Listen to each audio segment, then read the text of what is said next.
What's the meaning of crouton?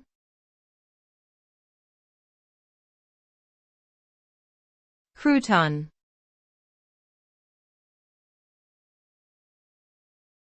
Crouton.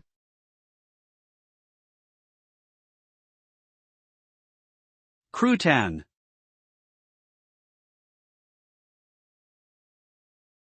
Crouton.